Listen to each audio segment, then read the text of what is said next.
इसमें था हमको कोऑर्डिनेशन में था प्रॉब्लम, लेकिन बाद में पढ़े इधर बीएसपी याद करने का तरीका बता दीजिएगा। हम छोड़ेगा नहीं भाई ये नहीं याद होता। ए पीछे तुमको ही बोल रहे हैं। बताओ लेवल ऑफ मैनेजमेंट कितने हैं साक्ष्य? कौन सा लेवल ऑफ मैनेजमेंट जो है इंटीग्रेशन का काम करता है? Middle level. सुपरवाइजर किस लेवल में आएगा? Low level. क्लर्क किस में आएगा? Low level. परचेज मैनेजर, ये सब मिडिल।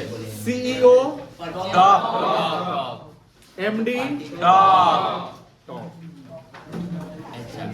डिपार्टमेंट का ऑर्गेनाइजिंग कौन करेगा? कंपनी का ऑर्गेनाइजिंग, पॉलिसी फॉर्मुलेशन, टॉप। ठीक है। वर्कर का सेफ्टी किस में आएगा? वर्कर का मोरल बूस्ट करना है किस लेवल में?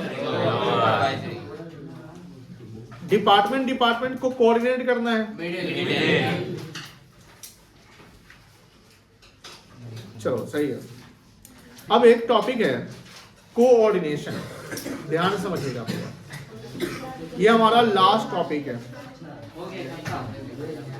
और इस टॉपिक को आप मोस्ट इंपॉर्टेंट करो। एग्जाम में सवाल इस टॉपिक से एकदम आता है। अब ध्यान से मेरी बात सुनिएगा। प्रोसेस ऑफ मैनेजमेंट 5 थे। कितने थे अर्पिता? वो 5 प्रोसेस क्या क्या था?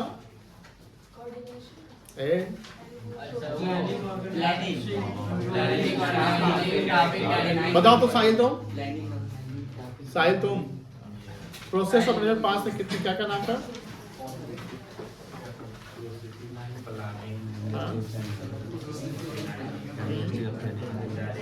Staffing, directing, controlling. 5 प्रोसेस थे: planning, organising, staffing, directing and. ये आपको याद एकदम रखने हैं।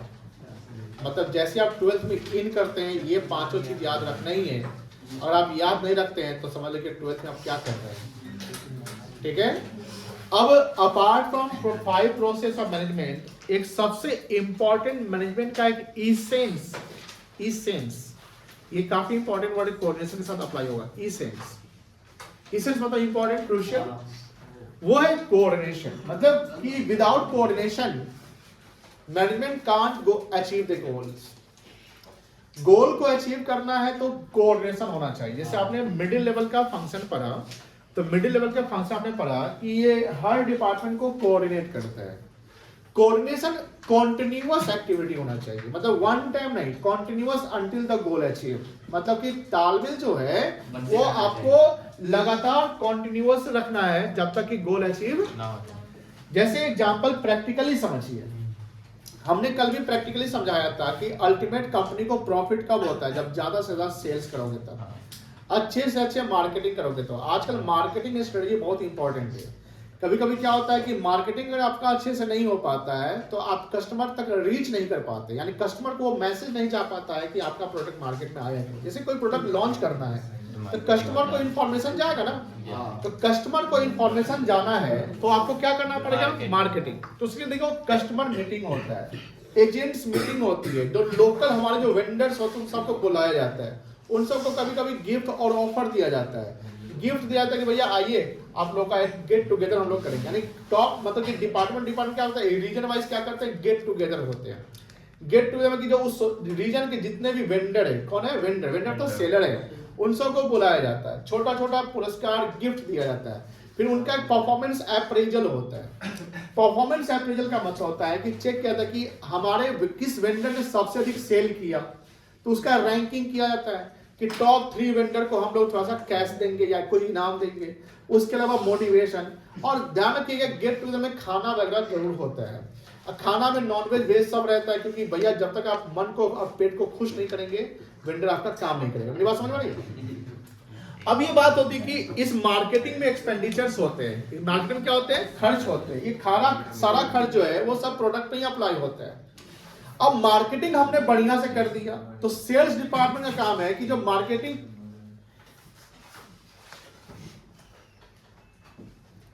क्या कहे तुमको यार,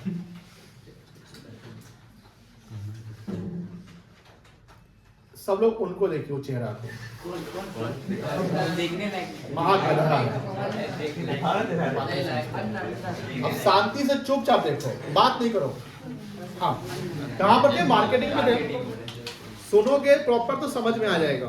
तो मार्केटिंग में क्या है कि अगर प्रॉपर मार्केटिंग कर दिए तो एक मार्केटिंग डिपार्टमेंट का काम अपना हो गया, लेकिन क्या पूरे कंपनी का काम हो चुका है? नहीं सर, डिपार्टमेंट ने अपना काम किया। अब मार्केटिंग और सेल्स वाले का भी काम है कि तालमेल के साथ, जैसे मार्केटिंग हुआ, जैसे मान लो आज मार्केटिंग करके सब कुछ कहेगा तो प्रोडक्ट भी आज ही ना मार्केट में आना चाहिए। अब आज मार्केटिंग करते हैं, 20 दिन बाद प्रोडक्ट लाते हैं, तब तक तो जनता भूल जाएगा। आजकल क्या होता है, ताजा खबर सब कुछ पता रहता है, 7 दिन बाद, 1 दिन, 10 दिन बाद क्या होता है, सब भूल जाता है कि नहीं है? तो बात ये होती है कि मार्केटिंग जैसी हुआ वैसे आपका प्रोडक्ट क्या है, मार्केट में दिखना चाहिए कि हाँ ये हमारा प्रोडक्ट है, डेमो जो भी है, सैंपल वगैरह। तो सेल्स डिपार्टमेंट सेल्स करने का काम करेगा, लेकिन सेल्स डिपार्टमेंट को अब प्रोडक्ट कहां से मिलेगा? प्रोडक्शन डिपार्टमेंट से। अब प्रोडक्शन डिपार्टमेंट टाइमली बनाएगा तब ना। अब वो टाइमली बना दिया तो टाइमली बनाने के लिए प्रोडक्शन डिपार्टमेंट को उसको रॉ मटेरियल्स चाहिए। क्या चाहिए? Raw materials. वो जाएगा परचेज वाले के पास, परचेज वाले को बोलेंगे भैया टाइमली हमको रॉ मटेरियल सप्लाई कर दो, तो हम टाइमली प्रोडक्ट बनाएंगे, तो टाइमली हम डिलीवर करेंगे, सेल्स वाला टाइमली बेच देगा। बात समझाई? तो ये प्रॉपर तालमेल बन रही ना। अब परचेज वाला कहेगा ठीक है कितना चाहिए रॉ मटेरियल्स, हमको ये आइटम इतना चाहिए, ये आइटम इतना चाहिए। परचेज वाला अपना परचेज बजट बनाएगा। क्या बनाएगा? Purchase budget. उसमें वो देखिएगा क्रेडिट में मुझे कितना लेना है। मान लो कि क्रेडिट, जैसे क्रेडिटर्स होते हैं ना, वो 2 महीने 3 महीने का क्रेडिट देता है, चलो ठीक है, मान लो कि 1 करोड़ का परचेज बजट बना, 20 लाख का क्रेडिट में आ जाएगा, तो कितने पैसे चाहिए? 80 लाख रुपए। अब 80 लाख हमको फंड इंस्टेंट चाहिए, ये फंड के लिए हमको जाना पड़ेगा किसके पास? फाइनेंस के पास। फाइनेंस वाला बोलेगा सर, फाइनेंस वाले को बोलेगा भैया पैसा दीजिए, फाइनेंस वाला बोलेगा 80 लाख चाहिए, मेरे पास तो अभी 50 लाख रुपया है। मेरी बात समझ नहीं आई। तो फाइनेंस वाले के पास फंड की क्या है? तो वो सोर्स ऑफ फंड ढूंढेगा। पहले होंगे सोर्सेज ऑफ फंड, तो फाइनेंस का सोर्स ऑफ फंड ढूंढेगा, पैसा आएगा कहां से? टॉप वाले से बात करेंगे, सर थोड़ा कुछ करिए, पैसे 80 लाख परचेज वाले को चाहिए, हमारे पास कितने हैं? 50। पैसे की कमी है, तो हमको सोर्स, यानी चलो बैंक लोन ले ले, कि शेयर से आईपीओ कर ले, कि डिबेंचर इशू कर दे, या कुछ अपना फंड लगा दे, कुछ ऐसा सोर्स तो ढूंढना पड़ेगा। आपने सोर्स ढूंढ लिया, क्या चलो 30 लाख रुपए और हम कैसे उठा लेते हैं। ऐसे केस स्टडी सवाल बनते हैं, ध्यान रखिएगा बीएसटी में। अब 30 लाख उसने मान लो कि आईपीओ के जरिए पैसा उठा लिया। आईपीओ में क्या है ना, जैसे शेयर के थ्रू आप मालिक बना रहे हैं, तो उसमें रिस्क फैक्टर कम जाएगा कि अगर बिजनेस में प्रॉफिट कम गया कोई टेंशन नहीं, डिविडेंड नहीं देंगे या कम देंगे। अब फाइनेंस वाला जो है 30 लाख रुपया आईपीओ के थ्रू यानी शेयर के थ्रू पैसा जुटा लिया, 80 लाख आ गया, उसने 80 लाख टाइमली परचेज वाले को डिलीवर कर दिया। अब टाइमली क्या आता है कि सब जो डिपार्टमेंट है, purchase, finance, production, sales, marketing, उस पर प्रॉपर सब में क्या है, एफिशिएंटली और इफेक्टिवली काम हो रहा है, कोऑर्डिनेशन के साथ काम हो रहा है। दैट्स व्हाई अगर यहाँ पर कोई एक डिले कर दे, कोई एक डिले करे, सब डिले नहीं करे, कोई एक डिले करे, ऑटोमेटिकली सब डिले में आ जाएगा। अब कैसे आएगा? फाइनेंस वाला को बोला परचेज वाला कि सर हमको ना 28 फरवरी तक पैसा दे दो। फाइनेंस वाला उसको करते करते 10 मार्च लगा दिया। डिले कौन किया?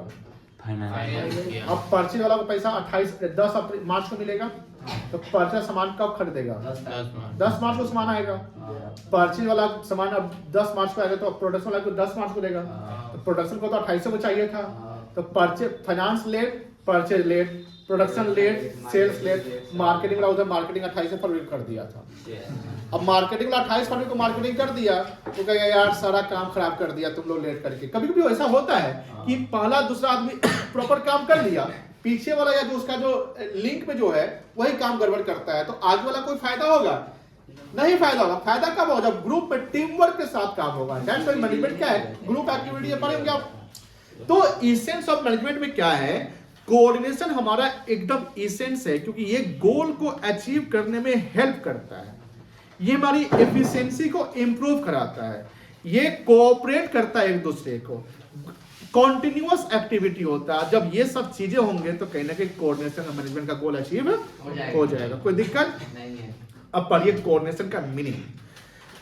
Coordination is the process. देखो 5 प्रोसेस तो अलग था, प्लानिंग भी प्रोसेस है, ऑर्गेनाइजिंग भी प्रोसेस है, तो उस 5 प्रोसेस यानी उसको हम फंक्शन के कैटेगरी में डालेंगे, ये अलग है, मतलब 5 के अलावा ये अलग कोऑर्डिनेशन है। कोई दिक्कत नहीं है।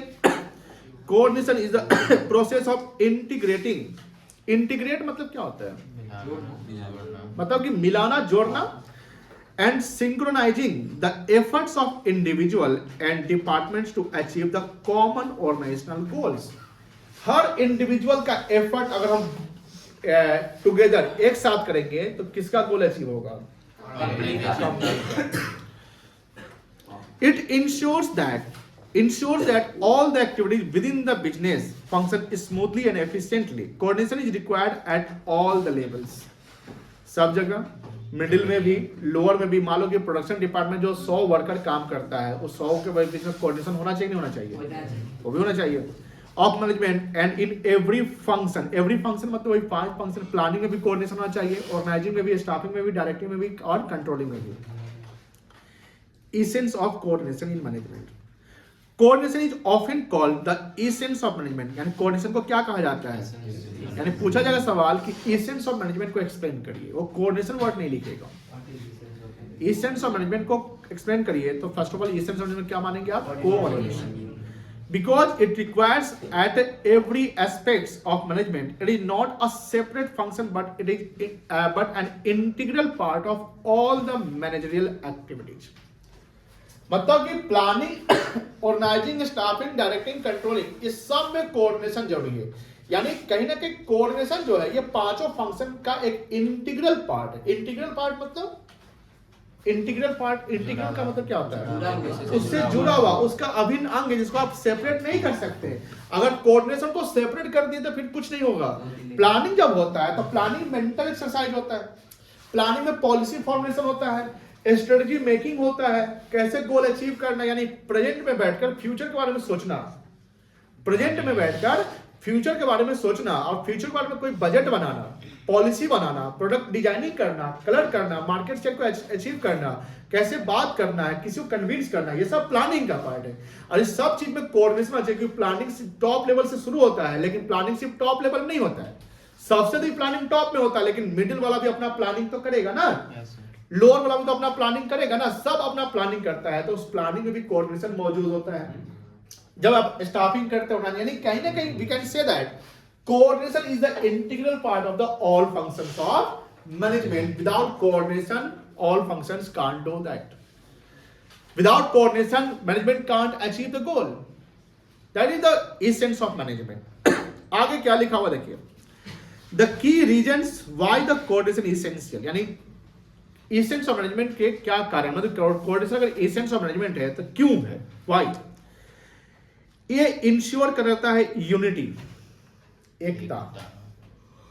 जैसे अगर कॉपी उठाते हैं आप, जैसे आपकी कॉपी है कोई कॉपी, उसका एक पेज फाड़ना चाहते हो, एक पेज निकाल के फाड़ना चाहते हो, फट जाएगा? नहीं, फट जाएगा आराम से। पूरा कॉपी को फाड़ोगे तो फट जाएगा। फाड़ो फाड़ो, नहीं ना फटेगा। पूरा कॉपी को फाड़ना चाहे, लाइए आपका सबसे पहले ये क्या है? कॉपी है।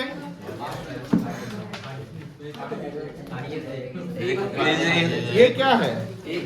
इधर से लेते हैं, ठीक है, फाड़ेंगे वो भाई, ठीक है। एक पेज फटेगा सब। ये क्या है? पेज है। इसको आप देखो, ये कहता है पेज कि हमको अलग होना है, फट गया। अब ये पूरा कॉपी आ गया, इस पेज को बता नहीं, हमको अब अलग नहीं, साथ में रहना है। फाड़ो सब ऐसे फाड़ने का, हम ऐसे फाड़ने का, ये बात करते हैं आप। हम ऐसे फाड़ने का। सुनिए, ये हमारे समाज में भी कुछ लोग परिवार में 2 भाई को बांटने का काम करते हैं। अब 2 भाई अगर बढ़ जाएगा तो दोनों टूट जाएगा। बात समझ रही है ना? अब वो अब कैसे नहीं बटेंगे, तो दोनों भाई को समझना पड़ेगा कि यूनिटी ठीक है, लो बेटा। अब यहाँ बात होती है कि कोऑर्डिनेशन क्या सिखाता है, होगा बात नहीं। कोऑर्डिनेशन पहले सबसे पहले सिखाता है कि यूनिटी बनाए रखना है। यानी आपने मैनेजमेंट का एक फीचर पढ़ा था, group activity, do you remember? तो ग्रुप एक्टिविटी क्या कहता है, सब लोग साथ में काम करेंगे तो गोल अचीव होगा, अगर इंडिविजुअल अपना बेनिफिट देंगे तो गोल अचीव नहीं होगा। तो पहला पॉइंट क्लियर हो गया, पहला पॉइंट क्लियर होगा। दूसरा है इट प्रमोट्स द इफिशियंसी। जैसे अगर हम ग्रुप में करते हैं तो एनर्जी आता है, तो एनर्जेटिक रहते हैं, सब कुछ काम होता है प्रॉपर तरीके से। अगर एक थकता है तो दूसरा मोटिवेट कर देता है, तो कहीं ना कहीं अगर सब मोटिवेशन कर रहा है वो बात नहीं, तो कहीं ना कहीं इससे आपका एफिशिएंसी क्या होगा, इंप्रूव कर जाएगा। कम्युनिकेशन को इंप्रूव करता है। कम्युनिकेशन का मतलब समझते हैं, transmission of information from sender to receiver. Transmission of information from sender to receiver, यानी एक सेंडर से रिसीव मतलब मैसेज जाता है मीडिया के थ्रू। मीडिया होता है कोई भी, जैसे मान लो कि ओरली बोल रहे हैं आप, लेटर से, सोशल मीडिया से, किसी तरीके से, उसको मीडिया कहते हैं। और वो किसको जाता है, सेंडर रिसीवर को। फिर रिसीवर अपना फीडबैक देता है किसको, सेंडर को। तब ये कम्युनिकेशन कंप्लीट माना जाएगा। कम्युनिकेशन कंप्लीट कब माना जाएगा, जब सेंडर ने रिसीवर को मैसेज दिया, वो रिसीवर मैसेज लेकर फिर सेंडर को रिप्लाई रिस्पॉन्स किया, तो वो कंप्लीट माना जाएगा। तो कहीं ना कहीं जब कोऑर्डिनेशन होता है तो इससे कम्युनिकेशन इंप्रूव करता है। मार्केटिंग वाला मार्केटिंग कर दिया, तो मार्केटिंग वाले का काम क्या है, सेल्स वाले को कम्युनिकेट करना, भैया चलो जल्दी से सामान बेचो, है ना। सेल्स वाले का काम क्या होगा, प्रोडक्शन, और सामान जल्दी से जल्दी डिलीवर करो। किसको बोलेगा, प्रोडक्शन वाले को। प्रोडक्शन वाला किसको बोलेगा, परचेज वाले को। तो कहने की कम्युनिकेशन बन रहा है ना। अब मान लो कि प्रोडक्शन वाला परचेज वाले को बोल दिया, लेकिन परचेज मैनेजर आराम से बैठा हुआ, चल गया अपना भाई के शादी में। अब 7 दिन के बाद आया, किसी को बताया नहीं कि रे भाई हम छुट्टी में गए हुए, तुम लोग अपना काम करो, कुछ नहीं बोल रहे हैं। तो कहीं कम्युनिकेशन गैप हो गया है। और जब कम्युनिकेशन गैप हो तो फिर गोल अचीव नहीं होगा। नेक्स्ट है इट फैसिलिटेट्स। फैसिलिटेट्स मतलब फैसिलिटी प्रोवाइड करना। स्पेशलाइजेशन, स्पेशल मतलब जब आप रेगुलर कोई काम करते हैं तो आप स्पेशलिस्ट हो जाते हैं ना, हाँ है ना। और आप अकाउंट के सवाल रेगुलर बनाते हो, पार्टनर से सवाल रेगुलर बनाते हो, लिख कर, तो आप स्पेशलाइज हो जाओगे। स्पेशलाइजेशन में परफेक्शन आता है और एरर की संख्या, एरर की जो प्रोबेबिलिटी हो क्या आपकी कम जाती है। और जब आप प्रैक्टिस नहीं करते हैं तो एरर से ओमिशन की संभावना ज्यादा होती है, तो उसके लिए आपको रेक्टिफिकेशन पढ़ते हैं। तो अकाउंट से एक 11th का चैप्टर था ना, रेक्टिफिकेशन ऑफ एरर। तो गलती कौन करता है, जो कम प्रैक्टिस करता है। गलती कम कौन करता है, जो ज्यादा प्रैक्टिस करता है। तो यही हुआ है specialisation. Balance individual and organisational goal, यानी गोल जो है इंडिविजुअल गोल, जैसे हर इंडिविजुअल का अपना सैलरी बढ़ना चाहिए, प्रमोशन होना चाहिए, बोनस मिलना चाहिए, इंडिविजुअल गोल होता है। मेरी बात समझ रही ना। लेकिन जब कंपनी का गोल अचीव नहीं हुआ, अगर कंपनी का गोल अचीव नहीं हुआ तो क्या इंडिविजुअल गोल अचीव होगा, नहीं होगा। अब मुझे बताओ, पहले इंडिविजुअल गोल अचीव करना होगा ऑर्गेनाइजेशनल गोल। जब ऑर्गेनाइजेशन गोल अचीव होता अपना इंडिविजुअल गोल क्या होगा, अचीव। कंपनी प्रॉफिट में आ गई तो उस प्रॉफिट का टुकड़ा तो एम्प्लॉय को तो मिलेगा ना। नेक्स्ट है it enhance the decision making. अगर कोऑर्डिनेशन है तो इससे डिसीजन मेकिंग भी होगा, मेंटल वर्क भी होगा, कम्युनिकेशन होता है। इससे जब ज्यादा बातें करते हैं हम लोग तो कहीं के नए नए आइडियाज आते हैं। कम बातें करेंगे तो नई आइडिया नहीं आएंगे। इसे पढ़ाई करते समय 2-3 बच्चों देते हैं, चुपचाप सुनते रहते हैं। अगर आप डिस्कस करते हैं, सवाल पूछते हैं, अगर आप बताते हैं तो आपके मन में एक आइडिया आएगा, यानी आपका एक कॉन्फिडेंस बूस्ट होगा। तो ये कोशिश करना है, बातें करनी है, मतलब किससे, सवाल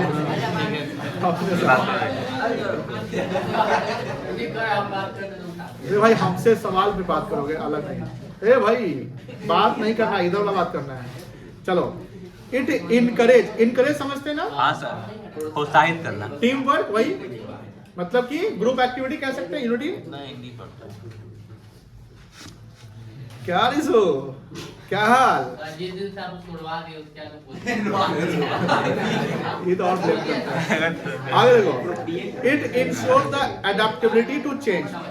देखो, एडेप्टेबिलिटी टू चेंज मतलब डायनेमिक। डायनेमिक मतलब क्या होता है, the word change is constant. Change क्या है, कांस्टेंट वर्ड है। बट क्या है ना कि चेंज, अगर कोई चीज हो रहा है तो आपको भी चेंज होना पड़ेगा।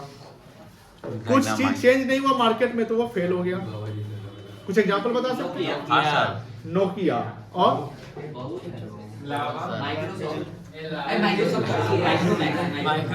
माइक्रोमैक्स, कोडेक कैमरा, मारुति, क्या हो गया? और भी फोन में मोटोरोला हुआ करता था, है तो मोटोरोला अभी भी है। उसका मार्केट शेयर कम है ना सर। अभी सर मोबाइल के पास है मोटोरोला का। सोनी का वायो लैपटॉप आया करता था, सोनी वायो मेरे पास है, अब बंद हो गया। याहू कह सकते हैं। और कुछ का नाम सुने हैं? अभी फेसबुक है ना, फेसबुक, तो फेसबुक से पहले एक सोशल मीडिया प्लेटफॉर्म हुआ करता था ऑरकुट। मतलब आप लोग के जन्म से पहले ही था, 6-7 में खत्म हो गया। सर कब था? आगे देखिए, 2009। बहुआ बात करो नहीं। It improve the overall performance. Overall performance समझ लेना, सबका परफॉर्मेंस इंप्रूव करेगा and integrates all the management. जैसे हमने बोला कि 5 फंक्शन ऑफ मैनेजमेंट है, उस 5 फंक्शन ऑफ मैनेजमेंट का इंटीग्रल पार्ट कौन है? कोऑर्डिनेशन। तो कोऑर्डिनेशन अगर सभी फंक्शन में है तो कहीं ना कहीं हर फंक्शन एक दूसरे से क्या है? इंटरलिंक्ड है, इंटीग्रेटेड है, मतलब सब कोई सेपरेट नहीं है। अगर मान लो कि planning, organising, staffing, directing and controlling, इसमें से अगर एक फंक्शन को बोलो तुम साइड अवे हो जाओ, यानी एक फंक्शन आप अप्लाई मत करिए। मान लेते हैं आप सोचते कि चार फंक्शन अप्लाई करेंगे, कोई एक फंक्शन छोड़ देते हैं, क्या गोल अचीव होगा? नहीं सर। आप सोचते प्लानिंग नहीं करेंगे तो भाई प्लानिंग नहीं हो तो कैसे फिर आगे का डिसीजन लोगे? तुमको कैसे पता चलेगी एक्चुअल में क्या रिजल्ट आया? कैसे आप कंपेयर कर सकते हैं? आप सोचते स्टाफिंग नहीं करेंगे तो फिर वही हो गया, बंदर को तुम पानी में टहराना सिखाओगे, अब मस्ती बोलो पानी पर पेड़ पर चढ़ना। तो स्टाफिंग क्या कहता है? Recruitment of right person at the right place. कोई दिक्कत नहीं है। तो 5 फंक्शन का होना जरूरी है। अगर एक फंक्शन का कोई बैग नहीं कसेगा, कोई अगर एक फंक्शन काम नहीं कर रहा है तो फिर गोल अचीव नहीं होगा। कंक्लूजन पढ़ो तो खुद से। कोऑर्डिनेशन। अरे मुंह बंद करके पढ़ बेटा।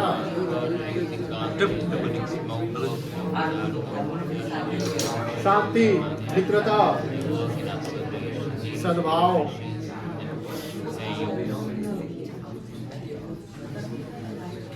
पढ़ लिए? चलो कैसा समझाओ? कोऑर्डिनेशन मैनेजमेंट का बैकबोन होता है। वो क्या कहते हैं? ऑर्गेनाइजेशन के अंदर डिस्प्यूट्स होने से बचाता है। हार्मोनी का मतलब क्या होता है? शांति, शांति, मित्रता, मतलब किसी ने कहीं फ्रेंडली बिहेवियर। और बढ़िया आगे तो होता है कॉन्फ्लिक्ट से रिड्यूस करता है, वर्क फ्लो को मतलब स्मूथ करता है। और वो नहीं होगा तो डिस्प्यूट। अलाइन एफर्ट्स को मतलब अलाइनमेंट करता है। कॉन्फ्लिक्ट मतलब क्या होता है? मतभेद, विवाद, उसको कम करता है और वर्क फ्लो को इंश्योर करता है कि अच्छा होगा। Without coordination the different function of level management में वर्क इन आइसोलेशन। आइसोलेशन का मतलब क्या होता है? ऋषि तुम बताओ, आइसोलेशन का मतलब क्या होता है? बताओ, कोरोना में बड़ा सुना होगा। अकेला, आइसोलेट कर दो, अकेले। अगर कोऑर्डिनेशन नहीं होगा तो मैनेजमेंट क्या होगा? अलग थलग हो जाएगा। आगे है इम्पोर्टेंट, इसको खुद से पढ़िए और पढ़ के हम रैंडमली पूछेंगे कि क्या समझे। पढ़िए। क्या सर?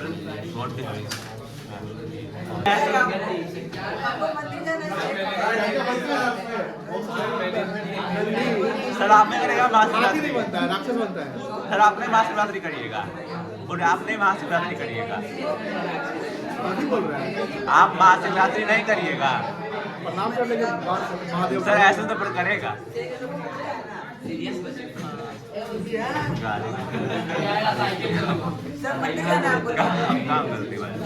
चलिए अब पढ़ाई पे फोकस करो। इंपॉर्टेंस ऑफ कोऑर्डिनेशन पढ़ लिए? प्रॉब्लम नहीं सर। पक्का नहीं प्रॉब्लम? हाँ पूछिए। Second point, functional differentiation. देखो पहले ऊपर से देख लो। Coordination is crucial in the management. तो जानते हैं कोऑर्डिनेशन के बिना काम अधूरा है। in large organization, ensuring smooth interaction between the department, integrating specialized tasks. Here is how it helps. ये कैसे help करता है? Growth in size. अगर coordination करेंगे, goal achieve होगा. Goal achievement यानी कंपनी का ultimate goal profit कमाना, wealth maximization है. यस सर उस प्रॉफिट को आप क्या करोगे? बांटेंगे री इन्वेस्ट करोगे. री इन्वेस्ट करोगे, बिजनेस क्या ग्रो करेगा, बिजनेस एक्सपेंड करेगा, प्रोडक्ट का डाइवर्सिफिकेशन आएगा. समझ के आ गया? तो पहला पॉइंट यही है, कोई दिक्कत नहीं है. सेकेंड है फंक्शनल डिफरेंशिएशन. जैसे जब लार्ज जो ऑर्गेनाइजेशन होता है उसमें काम के बेसिस पे डिपार्टमेंट बनता है. जैसे हमने पढ़ा हुआ division of work organising. Division of work एक प्रिंसिपल ऑफ मैनेजमेंट होता है कि एक जो काम है, मतलब कोई भी, जैसे मान लो कि नेशनल लेवल पे हमको कोई प्रोडक्ट बेचना है, तो प्रोडक्ट बेचने के लिए पहले प्रोडक्ट क्या करना पड़ेगा? बनाना पड़ेगा. तो प्रोडक्ट बनाने के लिए प्रोडक्शन डिपार्टमेंट, अलग एक डिपार्टमेंट बना दो. उसका काम सिर्फ बनाने का होगा, सेल्स करने का काम नहीं होगा. अब उस डिपार्टमेंट को सामान बनाना है तो उसको चाहिए रॉ मटेरियल्स. तो रॉ मटेरियल खरीदने का काम प्रोडक्शन वाले का नहीं रहेगा. प्रोडक्शन वाले काम रहेगा परचेज वाले से मांगना, खरीदना नहीं. तो परचेज वाले से मांगने का काम कर देंगे भैया प्रोडक्शन वाले, आपको जो कोई भी रॉ मटेरियल चाहिए चाहिए उस परचेज वाले से ले लीजिएगा. परचेज वाले को हमने इंस्ट्रक्शन दे दिया कि आपका काम है सिर्फ सामान को खरीदना, जितना ऑर्डर मिलेगा प्रोडक्शन वाले से डिमांड होगा उतना आप खरीद कर प्रोवाइड कर देंगे टाइमली. परचेज वाला बोलेगा कि हमको पैसा चाहिए, ठीक है, आपको हम एक डिपार्टमेंट देते हैं उससे पैसा ले लीजिएगा. ये फाइनेंस से, तो फाइनेंस का काम है सोर्स ऑफ फंड और एप्लीकेशन ऑफ फंड का काम करना है. तो पढ़े ना सोर्सेज ऑफ फंड कि पैसा कहां से उठाना है, जैसा भी आपने बताया कि ऐसे ऐसे उठाना है, किसको किसको देना है. तो फंक्शनल डिफरेंशिएशन क्या कहता है कि कोऑर्डिनेशन जब होता है तो लार्ज ऑर्गेनाइजेशन में काम के बेसिस पे यानी फंक्शन के बेसिस पे हम डिपार्टमेंट बनाते हैं. उससे पता ये चलता है कि किसकी क्या रिस्पॉन्सिबिलिटी, किसकी क्या अकाउंटेबिलिटी है. अगर मार्केटिंग प्रॉपर नहीं हो पाया तो मार्केटिंग वाले से सवाल करेंगे. मार्केटिंग प्रॉपर हुआ लेकिन सामान सेल नहीं हुआ क्योंकि प्रोडक्ट क्वालिटी खराब था, तो हम प्रोडक्ट डिपार्टमेंट से, प्रोडक्शन डिपार्टमेंट से पूछेंगे. तो जब आप डिफरेंशिएशन करते हैं तो आपको समझ में आ जाता है कि किस डिपार्टमेंट का क्या परफॉर्मेंस है. कोई दिक्कत नहीं है. स्पेशलाइजेशन समझ गए. अब स्पेशलाइजेशन क्या है कि अगर आप डिपार्टमेंट काम के बेसिस पे बांट देते हो तो प्रोडक्शन वाले काम प्रोडक्शन करना है तो वो स्पेशलाइज हो जाएगा ना प्रोडक्शन में. उसका स्पेशलाइजेशन सेल्स में नहीं आएगा. प्रोडक्शन डिपार्टमेंट में हमेशा रेगुलर प्रोडक्शन करता है, सामान बनाने का काम करता है, तो उसकी स्पेशलाइजेशन किस में आएगी? प्रोडक्शन में. उसको मार्केटिंग में स्पेशलाइजेशन नहीं मिलेगा.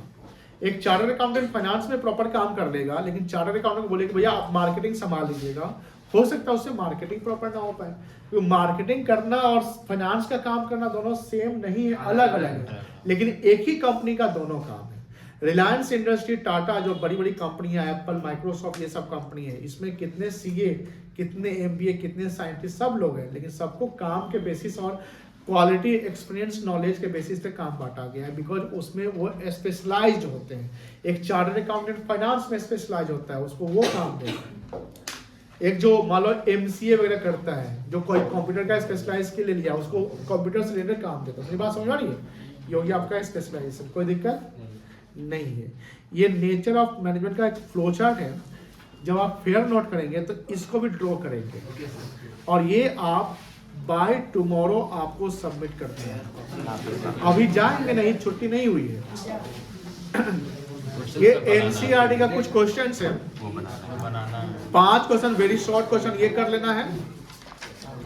इसमें एक क्वेश्चन केस बेस्ड है, शॉर्ट क्वेश्चन भी कर लेने हैं, लॉन्ग. ये सारा एक्सरसाइज आप मंडे को दिखा दीजिएगा. कल आपको सिर्फ फेयर दिखाना है, मंडे तक आपको सारे एक्सरसाइज के दिखा देना है. इसके अलावा जिसका बुक आ गया है, मतलब जिसका बुक है, उस बुक से भी एक्सरसाइज करते रहिएगा. चलिए, किसी को कुछ पूछना है? क्या बोलेगा? कॉपी बनाएंगे कोई और, कोई फेयर कॉपी बेस्ड